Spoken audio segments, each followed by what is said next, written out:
चरम पर पहुंचे एटमी तनाव को लेकर खबर ये, जहां पुतिन के करीबी मेदवेदेव ने एक बड़ा ऐलान किया है। एटमी मिसाइल पॉलिसी ने रूस ने बहुत बड़ा बदलाव किया है। हालांकि अमेरिका और रूस के बीच INF खत्म। रूस इंटरमीडिएट रेंज न्यूक्लियर फोर्स संधि से बाहर निकला। अब मीडियम और शॉर्ट रेंज न्यूक्लियर मिसाइल की तैनाती रूस करेगा।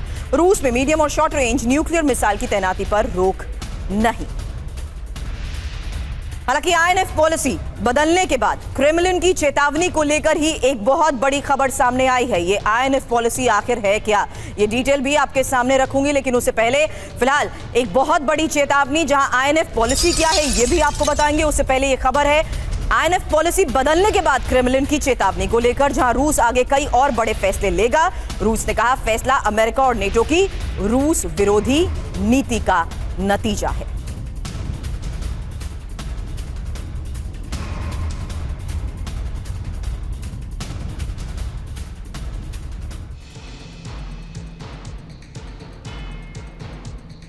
और ट्रंप को पुतिन का एटमी जवाब, मिसाइल से जल उठेगी यूएस सबमरीन। खबर क्या है फिलहाल ये जान लीजिए, जहां आपको बता दें अमेरिका रूस के बीच 1987 की INF संधि खत्म और रूस ने मोरेटोरियम हटाया। आधिकारिक रूप से ये ऐलान, रूस की सेना को कहीं भी मिसाइल तैनाती की छूट मिली। यूरोप के करीब नेटो बॉर्डर के पास तैनाती पर रोक खत्म। इसमें एक बड़ी बात जरा दोबारा दोहराना चाहती हूं आपके सामने, रूस की सेना को कहीं भी मिसाइल तैनाती की छूट मिली। हालांकि इस बारे में अपने सहयोगी से करूं सवाल, उससे पहले अमेरिका और नेटो के एक्शन के कारण यह फैसला लिया गया है और यही बड़ी खबर है। अब रूस बना रहा है बेहद खतरनाक ड्रोन। एक और बड़ी खबर, ड्रोन में एंटी टैंक माइंस लगा रहा है रूस। रूसी ड्रोन यूक्रेन में भारी तबाही मचाएंगे।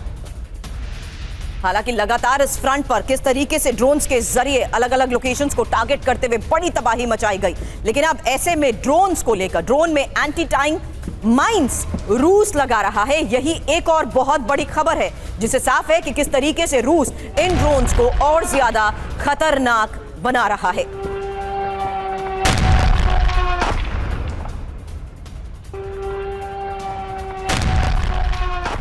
तो रूस की ये drone power, anti tank mine से तबाही, क्योंकि बड़ी खबर है ड्रोन ले जा सकते हैं TM62 एंटी टैंक माइंस, जहां 100 किलोग्राम तक विस्फोटक ले जाने में ये सक्षम है। और रूसी drone KTM3 anti tank mine से लैस। आपको बता दें यूक्रेन के बख्तरबंद वाहनों को निशाना बना सकते हैं, यूक्रेन के सैन्य ठिकानों में भी भारी तबाही मचा सकते हैं। लेकिन इस बीच रूस की तैयारी के बीच ही कीव में कैसे हलचल तेज हो चुकी है, उसकी एक तस्वीर आपको दिखाते हैं। ट्रंप के दूत कीथ केलॉग किसी भी वक्त यूक्रेन पहुंचेंगे। कीव में ज़ेलेंस्की और उनकी टीम के साथ चर्चा करेंगे।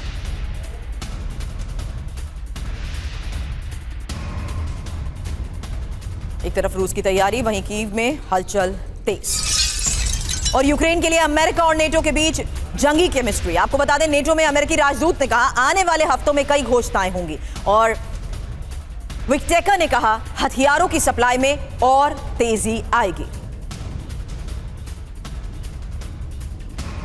आपको बता दें अमेरिका नेटो को अपने हथियार बेच रहा है और नेटो वो हथियार यूक्रेन को दे रहा है। हालांकि महायुद्ध की तैयारी, हथियार सप्लाई जारी। इंफॉर्मेशन, जहां देखिए Germany patriot defence system taurus missile, वहीं ब्रिटेन की बात करें तो स्टॉर्म शैडो एसराम मिसाइल, वहीं नॉर्वे की बात करें तो पेट्रियट डिफेंस सिस्टम, फ्रांस मिलान गाइडेड मिसाइल और पोलैंड रिकॉन्सन ड्रोन। ये जो बड़े स्तर पर तैयारी हो रही है, क्या मनीष इसे इस लिहाज से समझा जाए कि अब नेटो के लिए सिचुएशन पूरी तरह वल्नरेबल हो चुकी है, क्योंकि जितना रूस और अमेरिका के बीच तनाव बढ़ता जाएगा उतना खतरा रूस की तरफ से नेटो देशों पर बढ़ रहा है। मनीष, देखिए ये बात तो सच है कि दोनों पक्ष जिस हिसाब से तैयारी कर रहे हैं वो बेवजह नहीं है, क्योंकि जिस मात्रा में हथियार लाया जा रहा है, जिस मात्रा में एक से बढ़कर एक विध्वंसक हथियारों की तैनाती हो रही है, उससे तो लग रहा है कि आने वाले समय में एक बड़े युद्ध के लिए दोनों ही पक्ष तैयार हैं और इस बात को अब दोनों खुलकर कहने भी लगे हैं। असल बात यह है कि इसमें जिस तरीके से बेतकल्लुफ होकर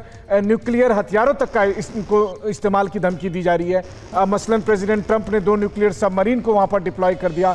अमेरिकन न्यूक्लियर मिसाइल जो है वो यूरोपियन कंट्री में उन जगह पर तैनात किए जा रहे हैं जो रूसी सीमा से सटे हुए हैं। ऐसी स्थिति में तो ये लगता है कि रूस बनाम नाटो की लड़ाई कहें, रूस बनाम यूरोपीय देशों की लड़ाई कहें, वो कभी भी शुरू हो सकती है। और अगर एक बार वो शुरू हो गई तो फिर हर देश को उसमें घुसना ही पड़ेगा। अभी तक होता ये था कि अभी तक केवल हथियार दिए जा रहे थे, लेकिन अब इंगेजमेंट ज़्यादा हो गया, इन्वॉल्वमेंट ज़्यादा हो गया, और उससे ये लग रहा है कि अब आमने सामने की टक्कर होगी। और अगर रूस बनाम नाटो की लड़ाई होती है तो फिर सर्वनाश ही होगा, क्योंकि दोनों के पास एक से बढ़कर एक विध्वंसक हथियार है जिससे पूरी दुनिया का खात्मा किया जा सकता है।